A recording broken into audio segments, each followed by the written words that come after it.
Hey, this is Mark. And this is Kendrick. And this is Movies in Black and White. Yes, sir, it is. And today we are back with another news roundup because I read something today that I had been waiting all day to tell you. Like, I am so beyond stoked. I literally was going to turn to you today and be like, Mark, you will not believe what I just read. Then I stopped myself. I was like, no, we're recording tonight. I'm going to find out just as you guys find out. Okay, it's so fantastic. what was the last question I asked you on our last news roundup last week? I'll give you a hint. It had to do Who would be a grizzled... No, who would play a good Alfred? Oh yeah, that's right. Yeah, and who did you pick? I picked Liam Neeson. Liam Neeson, yes. And I picked Mark Hamill. Right. You know who got cast as Alfred today? Who? Andy Serkis. Really? Kid you not, dude. Like, I was like, This that is is incredible. the... like I told you earlier today when we were talking about it, I was like, who I'm going to tell you today is the best casting we would never have guessed. Not never. a million. It never even thought crossed that. my mind. But that is awesome. I like Andy Serkis. Enjoyed all of his work. Every bit of it. Motion capture to real action life. I mean, it's fantastic. Oh, he's an amazing actor. Well, it's amazing he has the time to do this right now because he's directing Venom 2. Venom 2, yeah. Which, that's a wild choice within itself because I don't know if you've seen Mowgli on Netflix, which he directed. I have seen Mowgli. It was a good freshman movie for him because that was the first movie he directed. Yeah. This being his sophomore movie, I'm super excited to see how far he's come in. He's amazing with motion capture. Like, that was the best part of Mowgli, were the people that he got to motion capture that. Right. So I'm really excited to see what he does with Venom and Carnage if Woody Harrelson comes back, which he's supposed to, I believe. I don't know if it's been completely confirmed that he's coming back or not. I believe it has. Yes. But I'm be really curious to see what he does with those visuals because that's his real niche. Like, he's really good at that. I'm very, very amazed that they cast him, but I am very pleased that they cast him as Alfred. That is... Woo! That's going to be amazing. And his age fits Pattinson. Oh, yeah. He's Definitely. good age, too. He's not too old. No. Not too young. He's the right. And that's just in the long line of good casting. I mean, we talked about this last time. It was just a rumor at the time, but it got confirmed recently. Jeffrey Wright. Right. As Gordon. That's awesome. That is fantastic. So now we're up to Zoe Kravitz. We are up to Robert Pattinson, Andy Serkis, Paul Dano. There's also a rumor going on right now. Not a rumor. He's in the final stages of the talk from the article I read. Colin Farrell is joining the cast as the Penguin. Oh my gosh. Which I'm trying to imagine how that works. Oh, there's going to be some prosthetics involved, unless they go the Gotham route. Which, I mean, Andy Serkis being cast and the younger Bruce Wayne kind of puts you in mind of how they did Gotham. You know, the cast. I've never watched Gotham. Oh my gosh! I know. I was waiting until it finished, and then they put all the episodes on Netflix. So now I'm gonna start binging it. Hopefully. There you go. I did see how it ended though, and I was very excited at how they ended it. But I'll be curious to watch the whole show from beginning to end, right? And see how much I truly enjoy it. Because I'm always open for new source material. I'm always open for new interpretations, and that's what they do with these shows, especially Smallville, The Flash, all these shows. They always take their own spin on it for TV to make it last. Yes, they do. I think Smallville went on a little too long, but... I think it did. It went in a direction that was just kind of convoluted. Yeah.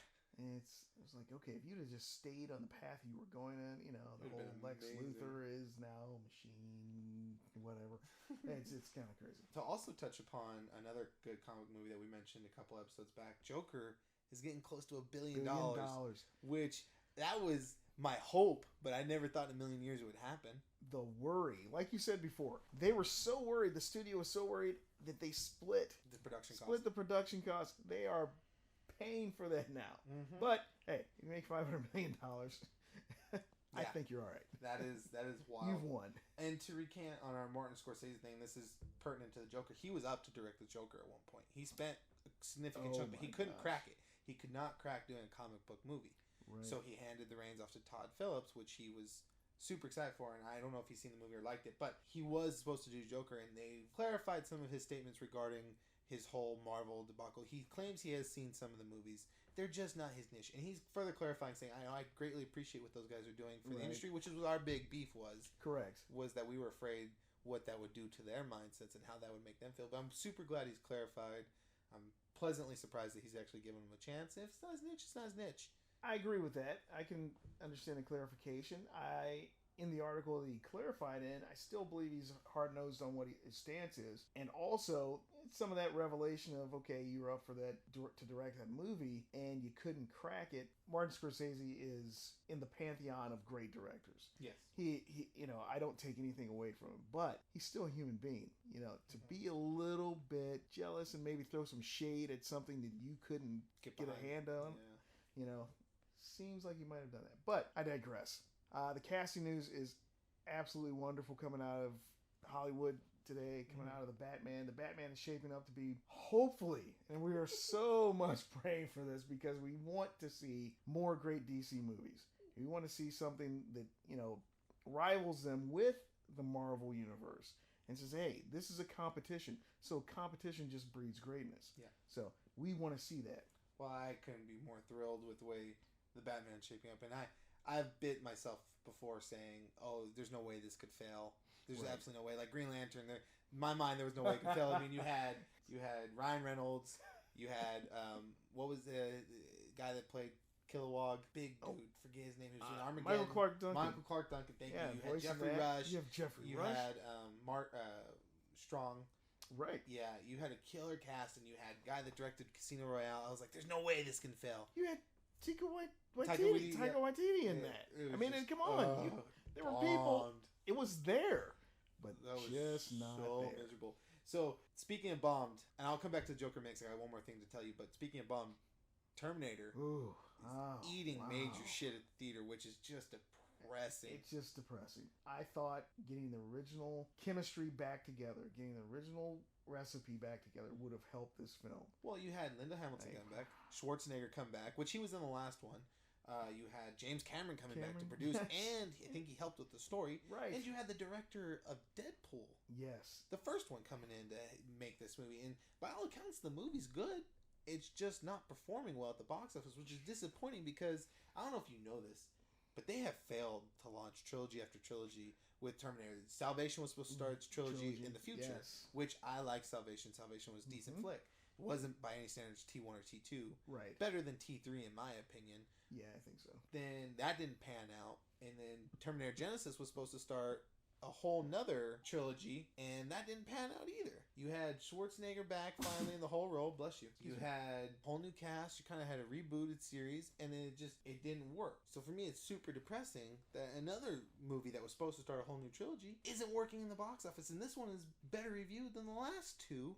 So it's heartbreaking to see that they cannot get it together for the franchise. It really is. Because, I mean, the fans are really... I think a lot of the fans of the original two were very much behind getting this going. Mm-hmm. I'm very much excited to see, okay, they've got a new Terminator. Not a campy Terminator, a very good Terminator, a progression from what the others were. And they have an enhanced human. Yeah.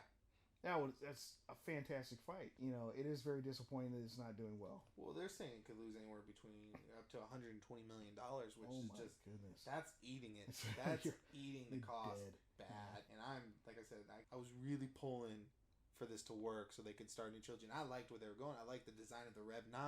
Right. I liked Diego Luna. I liked Mackenzie Davis. I liked the whole cast.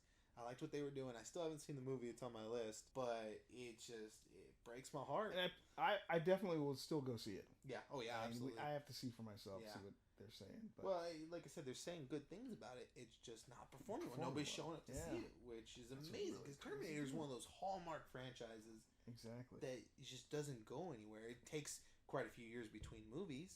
But I think the problem is they've rebooted, redone it so many times. It's almost like a Halloween Friday the 13th situation here, which worked really well for Halloween when they said, okay, you know what, we're cutting out the rest but the first movie, and it nailed it. It killed it at the box office. There was so much hype for this one. And then this one comes out, Terminator Dark Fate, and says, okay, you know what, we're going to cut out everything but T1 and T2. We're going to jump straight off from there.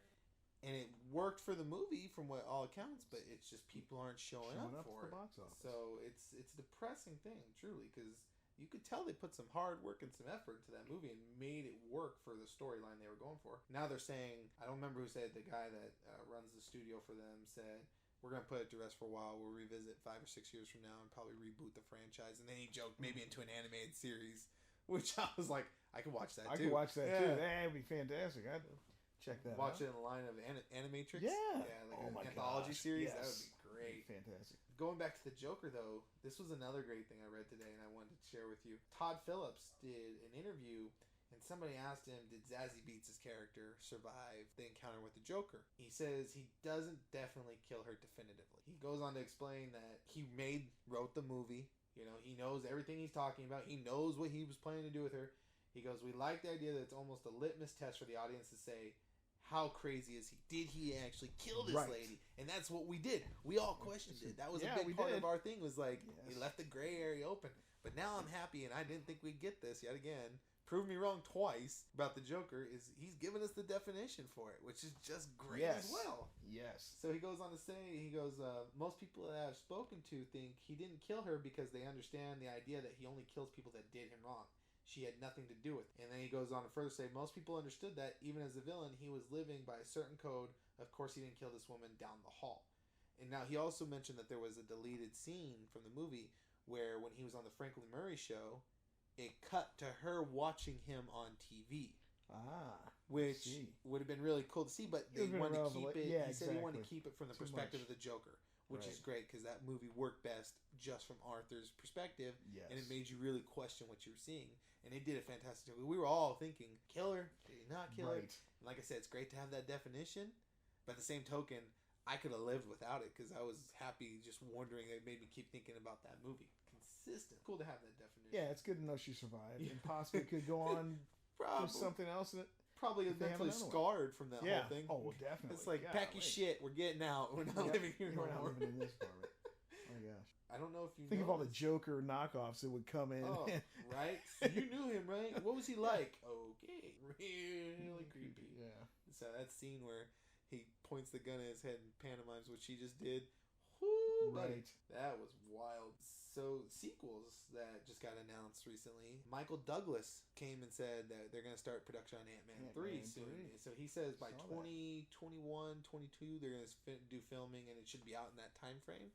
Which, good timing. Great that it came from Michael Douglas. I love the fact that he's so in love with this franchise. That just, it shows that the older generation is getting behind this. Like, hell, like we talked about, it's a huge win when Robert Redford gets involved. Oh my gosh. So the fact that Michael Douglas is all in, says, I love this franchise, I can't wait to do more, you know, it's great. Right. That's just amazing to me that they can get that caliber of actors to come in. And stay. Yeah, and have the staying power of it.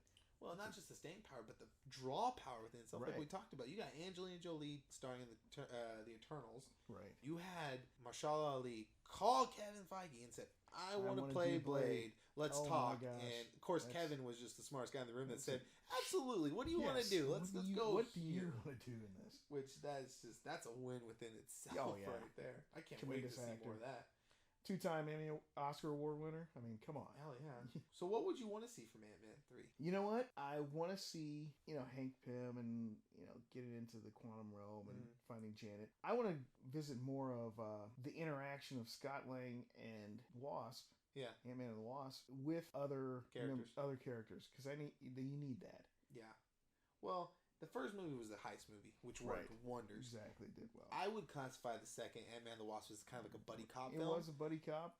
But the stakes weren't that high in the grand scheme of things. Like, he was trying to save, what is her name? I'm drawing Janet. He's trying to save Janet, and they're trying to stop ghosts from stealing. I mean, the stakes weren't that high in the grand scheme of things, which they were in a weird niche of trying to connect a little bit to Endgame, but happened before Endgame, so they couldn't do much with it. I really want to see Ant-Man have a more prominent thing now, where the stakes are higher. I mean, hell, he's been through undone the snap. He introduced time travel. He's fought in a huge galactic battle on Earth with all these villains. He needs to have higher stakes, and I think this would be the movie to go balls to the wall with it, especially now that his daughter's older too. They can introduce her stature, which would be just fantastic too. Yes, and maybe hand off the torch to them. I mean, I don't know how long Paul Rudd wants to do this for. As long as he wants to do it, though, I'm in, because that dude don't age. Yeah, he doesn't. I mean, I imagine he wants to keep going, Would you blame him? Kind of finish out like a Tony Stark, like a Robert Downey Jr. and say, hey, you know what, I'm going to keep doing these movies until they don't want me to anymore. Yeah. So I need to get out That's the way to do it, though. You ride that horse until you can't ride it no more, and then you don't override it to like how Roger Moore was Bond forever, and this dude's in his 60s trying to play this suave guy, and you're like, dude, get your walker, get the walker, get his oxygen tank. He can't breathe. So speaking of another Marvel thing, Sebastian Stan and Anthony Mackie announced that they're starting production on The Falcon and Winter Soldier. It's awesome. Which I can't wait for, because you got Baron Zemo coming back, and he's actually Daniel Bruhl's playing him again, and he's gonna wear his mask hopefully this time. Oh, that's gonna be great. Which would be just awesome. As nerds, that was kind of disappointing that he didn't wear that mask in the movie. I mean, it's just a purple ski mask, but it's so cool in the comics. I can't wait to see how it looks in live action too. It's gonna be awesome if Mackie's actually wearing his Falcon-esque Captain America suit. That's gonna be cool too. Of course, they're gonna drab it down a little bit. Probably. Oh, another news related to that: Disney Plus starts in 7 days on the 12th. 7 days. So it may be sooner by the time we publish this episode. Correct. But I don't know about you, but I've already signed up. Right. I am watching The Mandalorian. Oh yeah. One. Oh my gosh. Cannot wait. Yeah. I still have to on Apple TV watch C. That's supposed to be awesome. Yeah. It's supposed to be very good. Jason Momoa is doing a great job in it. Love Momoa. Many great things from it. Speaking of Momoa, he's possibly in a little bit of trouble because he announced the other day that he saw the Snyder cut of Justice League. There's big push to get that Snyder cut released. Yeah. I'm behind that because I would love to have seen what Snyder did. I think it was a huge missed opportunity that Snyder didn't get to finish his trilogy that he had in mind, because what he's spoken about could have been great stuff, like the part where Steppenwolf and Justice League got taken back through the boom tube. Right. They were supposed to see Darkseid on the internet, and just the visual of seeing the silhouette of Darkseid with those red eyes scares the shit out of me. Like just the thought of that, because he's a big hulking presence. He's a bad dude. He's a bad baddie. He announced that he saw the Snyder cut and that was almost completely finished. And I think Warner Brothers slapped him on the wrist a little bit for he was joking. He goes, "I might get fired for that comment," which they would be stupid to fire him because Aquaman was just you can't replace him. I'll tell you what, Aquaman. That movie was so fantastic. I told you what I said at the movie right after the movie. So when he pops out of the water at the end and it does that slow motion stop shot with him out of the water, my wife turns to me and goes, "That made me cry." I was like, "That made my dick cry." Like, that was a gorgeous shot. But so the Snyder Cut's just, I would not be surprised if they don't release it soon, because people are coming out saying, I mean, the visual effects people are saying, yeah, most of the visual effects shots were complete for the movie. Correct. I think there is a cut out there. I think it's almost done. I think the studio would be stupid not to put a little money, because people like you and me are going to go day one, buy them. Hell, we'd even go to theaters to see it. Yeah, there's no doubt. Reason we wouldn't. I mean, Justice League was good. Justice League was an okay movie. It was not Avengers by any stretch of imagination. Correct. It had some problems. I don't think Zack Snyder's visuals and story beats matched well with Josh Whedon's humor and story beats. They just they don't mesh because they're two different people. I think if you were to make a Josh Whedon movie with Zack Snyder's visuals entirely, that would be good. I mean, Whedon's good at visuals, but Snyder's got an eye for the action. But that's exactly why I felt segmented and choppy and just all over the place. You're like, okay, they're doing. Wait a second, they're not doing this. It doesn't make sense. Okay, what are we doing here? Well, it was just too many cuts. I think they reshot way too much. I mean, the whole Russian family scene was completely Josh Whedon. Yeah, which I feel is unnecessary. I know the stakes. I know he's gonna blow up this world. I know he's here to mess shit up. You don't need to show me this Russian family struggling here. I could do without that entirely. Now, I did appreciate it because I liked the Flash when he pushed the truck out of the way. Right. And he was just having his chipper moment. Like, it's great to see. And he sees Superman flying with the building. Whatever. Dostoevsky, and he runs off. I was like, oh, that was good. That was good. But I could do without the Russian family. I like the way Snyder does his films. I loved Man of Steel. I thought it was a great reinterpretation of Superman. It was, I didn't understand the hate towards it. Like, yeah, okay, great. He caused a lot of damage. He was stopping an alien invasion where these people are just as strong as he is.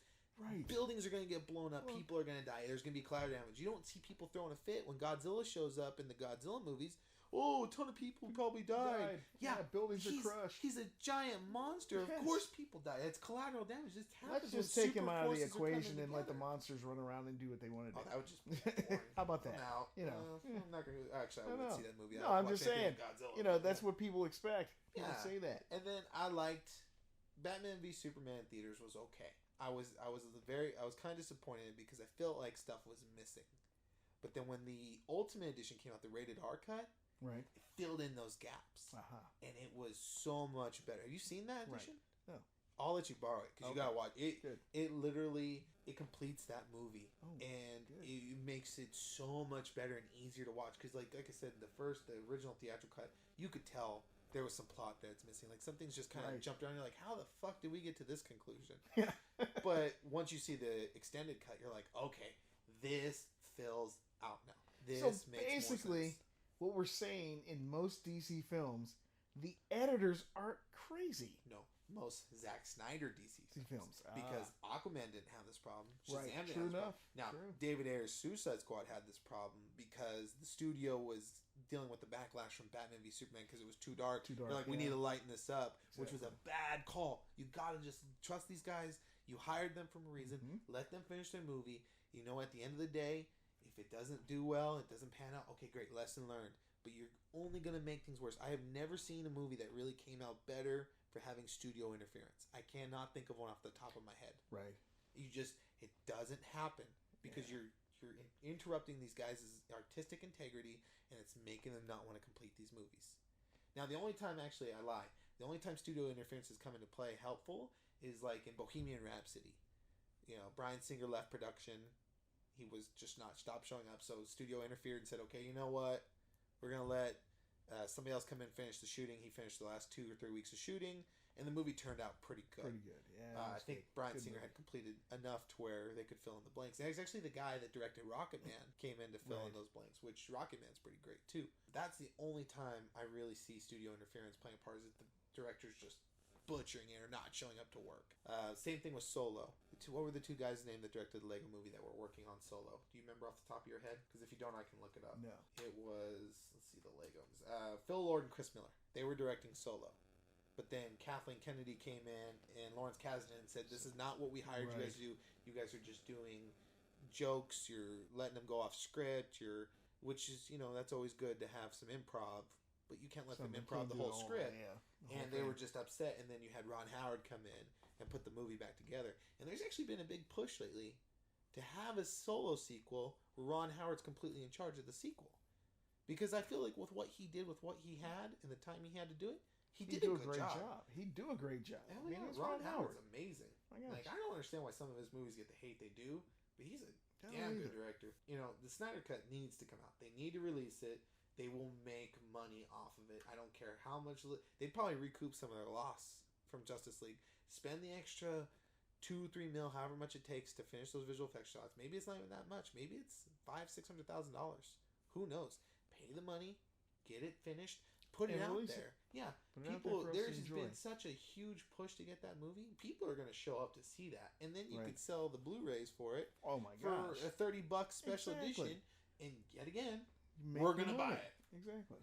I have no problem with that whatsoever. Another sequel that's coming out, and I know you're going to be thrilled about this one, is Into the Spider-Verse 2. I'm very thrilled about it because I've always been a Miles Morales fan. I've appreciated, you know, the diversity of the character and the power set. I mean, I've always thought his power set was pretty sweet. You know, Venom Blast, invisibility. Hey, the touch. I love that movie. It's not surprising because of the success of the first one. No, my goodness, not at all. That movie killed it. Yeah, killed it. Absolutely killed it. New form of animation. Sony did a fantastic job with it. It was spectacular. Well, I'd even go so far to say that was Sony's first true to form Spider-Man movie. No, it was. I mean, true to form, true to source. Not including all the Marvel ones. Exactly. That they've just done. Yeah, the ones that they were in charge of by themselves. Right. They were made. That animation was unreal. No wonder it took so long. Top notch. Which this one they're pushing for the animation, the sound quality, everything in it, the soundtracks. Oh yeah, fantastic. Voice actors, Mahershala Ali is in it. Yes, I mean, great voice casting. This one's being come out in 2022, so we got a few years to go. But I can't wait to see. I can't wait to see what kind of Spider-Man they throw in there. I read the other day that the producer's confirming that Japanese Spider-Man. You remember the Japanese Spider-Man TV show? Oh, yeah. He's going to be in the sequel. Oh my god! I don't know what kind of role he's going to have, but he's going to be in it, which is just. I imagine they're going to open up the Spider-Verse again. Yeah, it might be. You know, I'd like to see them do Spider-Verse. You know, and have Madam Web in it and the whole storyline. Yeah, that would be awesome. I remember Madden Web from the 90s Spider-Man cartoon. Yes. So that's how I was introduced to her. Me too. That's how I was introduced to Spider-Man in general, though. I love Oh, really? Oh, yeah. Well, yeah, I mean, I think when that show's coming out, I was 4 or 5 years old. Right. I hadn't really been introduced to comic books yet, so I got most of my superhero stuff from animated series. Batman the animated series, Superman the animated series, Spider-Man. Like, those are what... I was introduced to Spider-Man through the Electric Company back in the 70s, yeah. Yeah. What do you show your age, brother? Awesome. The Electric Company. And Morgan Freeman still looked the same back then. Let's see, what else do we got? Have we talked about the new James Bond movie that's coming out yet?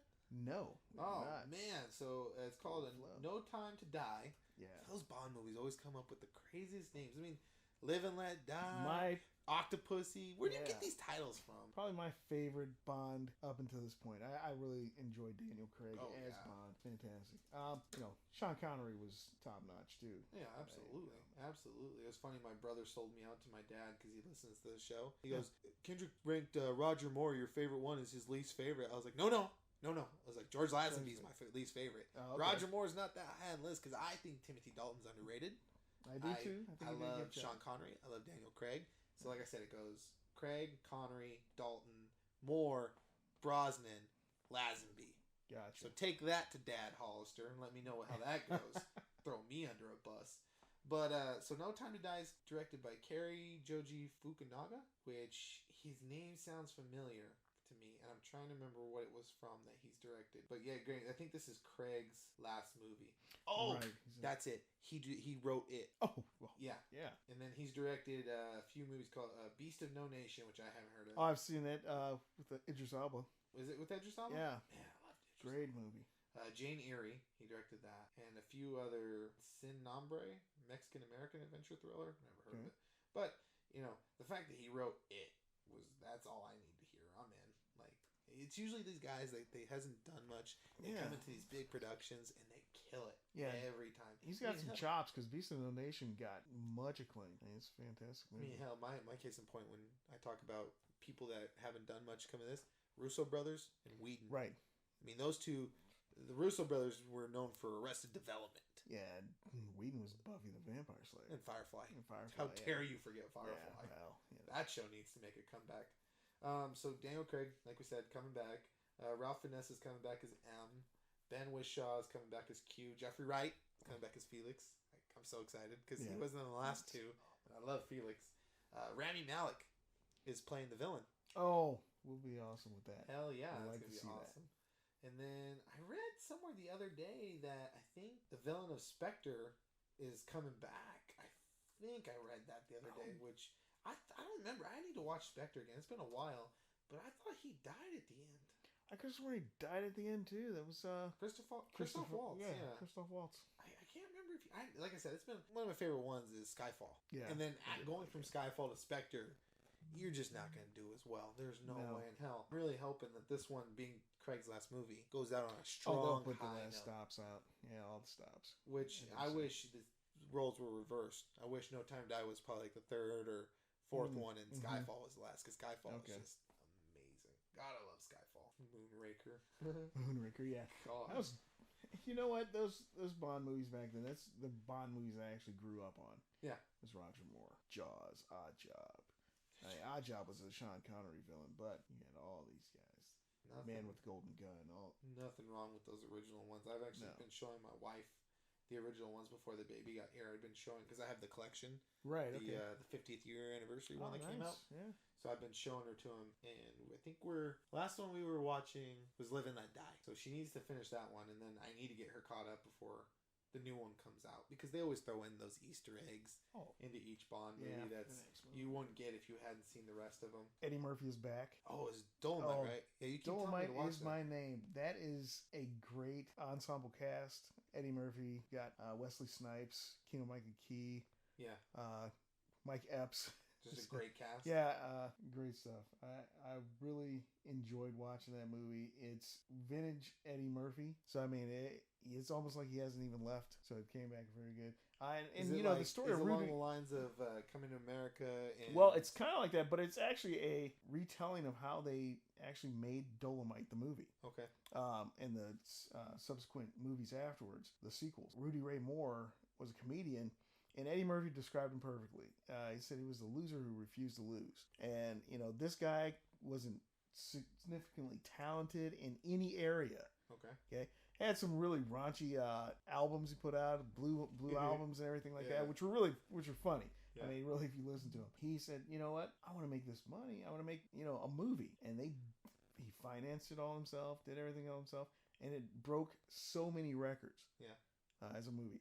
So it was really a good telling of the story. And Eddie Murphy there's scenes in it where you look at it, they meticulously recreated these scenes in it, and Eddie Murphy and the cast around him pulls it off just flawlessly. Yeah, and it's funny. It's you feel for the guy, but then you sit back and you go, okay, yeah, the power of it. It labeled as a blaxploitation film, but as they all talked about, it's like that was the only time they saw people of color on the screen, big screen. Yeah. So to them, it wasn't even exploitation. It was just, hey, we finally got somebody up there. But yeah, if you get a chance to watch that movie, I need to watch it. I was gonna say let's do our next review on that, but never mind. You just way to go, Mark. You went ahead. We can still talk about it. Yeah. So a quick little few tidbits I forgot to mention before we end this one. Peyton Reed is coming back to direct Ant-Man 3. Nice.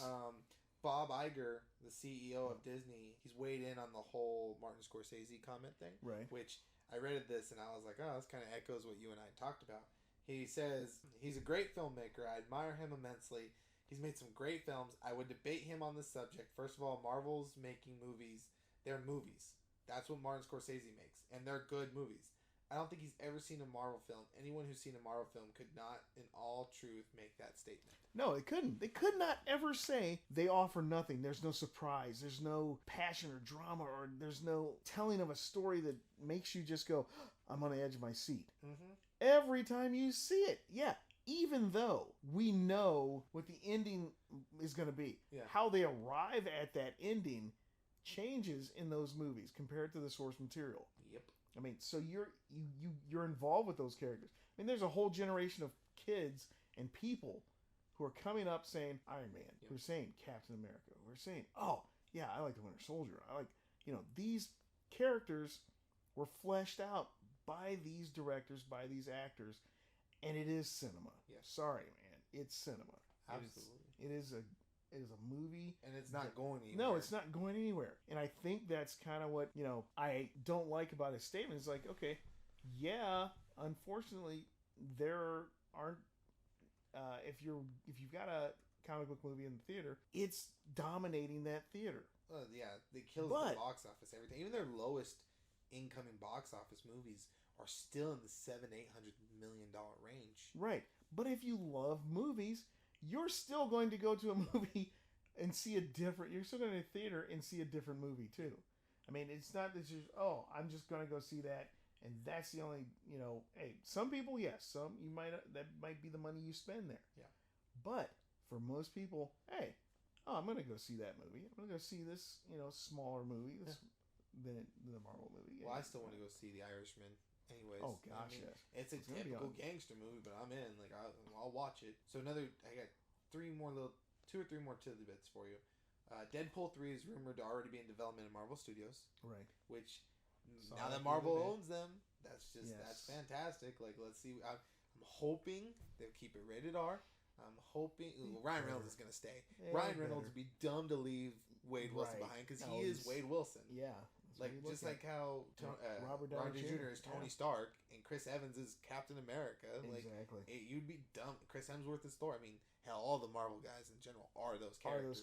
Now. But that is one of Fox's better castings. Right. I mean, that's up there with Hugh Jackman as Wolverine.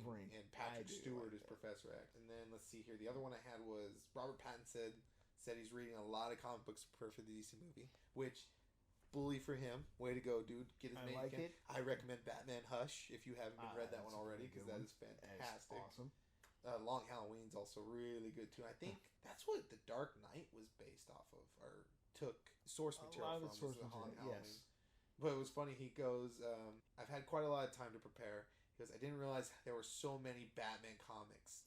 Like, yeah, dude. 80 years. He just turned 80. Of course there's a crap ton of comics. So many stories, so many just random things that he's been in one-shots, the whole 9 yards. Some of the best issues were just one-shot stories. Let's see here. There was one other thing I was looking at. Oh, Jamie Lee Curtis posted a video the other day for Halloween Kills that they're starting to film it. Yes. And it showed a shot of Michael. So, like, the big trope for Halloween movies, if you didn't see them get killed, and they're, you didn't see the body in the movie, they're still alive. Of course. How do you escape a burning fire? The house? No, Who knows? I don't know. But I don't care. You're giving me 2 more of these movies after the last one? I'll take it. I'm in. Halloween Kills comes out next year, I think. Let me look. Let me double check my math here. Because they announced them a few months ago that they were going to do Halloween Kills and then Halloween Ends. Which, those are cool, simple titles that I am all for. October 16th, 2020. Next year! Yes! Next year, buddy. Oh my god, yes! And then Halloween Ends is 1 year after that, in 2021. Let's talk a little bit more, like you said, about Disney Plus, about Apple TV, and all the other things that are coming out, the streaming services. Yes, they're going to change the face of how we view movies. Oh yeah, they're going to start. Lady and the Tramp's coming out on Disney Plus. Right, they're not even sending it to theaters. The quality of these things, because they're. Disney is throwing a ton of money behind all of these characters they're bringing out. I mean, they said, Wanda and Vision's going to be awesome. They're going to bring out, I believe they're going to start after the ban from Netflix for the contracts for that. They're going to bring out all of those things. But the disturbing news is they're not bringing Luke Cage's character back. They're bringing the character, but they're not bringing him back. I don't know if we talked about this the other day, but I did read that they want Charlie Cox and Kristen Ritter. They want them to come back possibly. There's a rumor about that, which they would be dumb not to take Luke Cage back, because Mike Coulter did an amazing job as Luke Cage. He was the stature, the weight, the muscles, the whole 9 yards. I could do without the guy that got to play Iron Fist. Right. Those are the two they said they were most likely going to chop.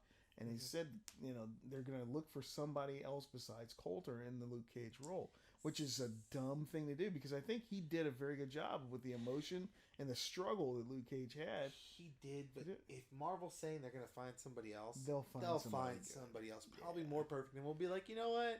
Coulter, you're great. High five, brother. Good job. But damn, this new guy's good too. Because I was upset when Ed Norton got replaced. But Mark Ruffalo's so much better. Oh my gosh.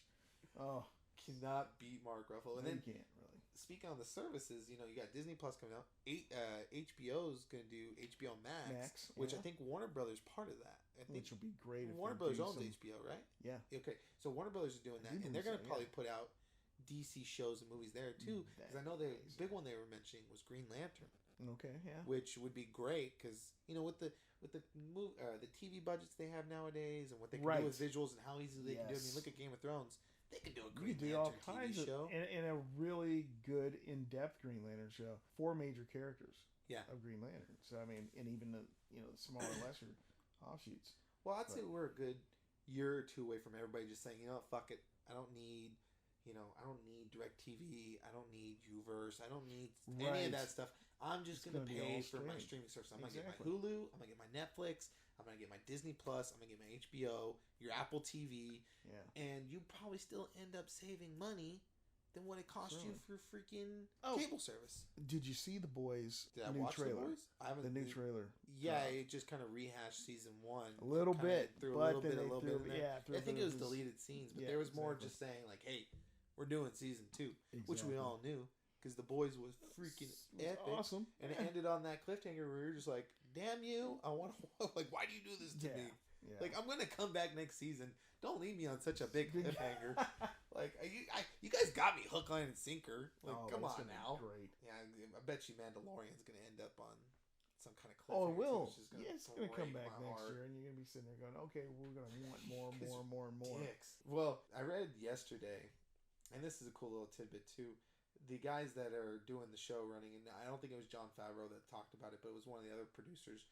They mentioned that they're going for the Western feel of Star Wars, which is good. That's what they should do with this. Yeah, I think so. But this character, the Mandalorian that Pedro Pascal's playing, he's not going to be a good or a bad guy. He's going to walk the line. He's going to be that bounty hunter that you're going to be like, God, this guy's a dick, but he's also going to do the good things too sometimes. Exactly. You pay me, I'm going to be who you need me to be. Well, that's a bounty hunting role in general. So, exactly. It's not gonna be like Dog the Bounty Hunter and be like, "Hey, brother, you need Jesus." Yeah. Like if he says that, I'm out. Like, sorry, I'm out. You need space Jesus. Shut up. Right. That I can't wait for that show, and we're gonna definitely do a review of the first season, probably within a week of it being out, because I know you're gonna binge watch it. Oh my gosh. Yes. I'm gonna binge watch it. It's gonna go quick. You got anything else? That's where those days off come in handy. Shut up. You and your 3 to 4 days off. You work 3 to 4 days a week. You have to work 5. Ha Butthead. Anyway. You got anything else? No, I think that's it. Yeah? Can't think of anything else. We kind of ran back and forth on a few topics, but a lot of things. There's a lot of good news coming Hopefully out. we didn't ramble on too much in circles or endless loops, but hey. Hey, what can you do? We like to talk about the movie news, and it all comes up randomly. That's right. It's like, oh, wait, there's this too. Like, great, let's talk about that. All right, well, I'm Kendrick. And I'm Mark. And this has been Movies in Black and White.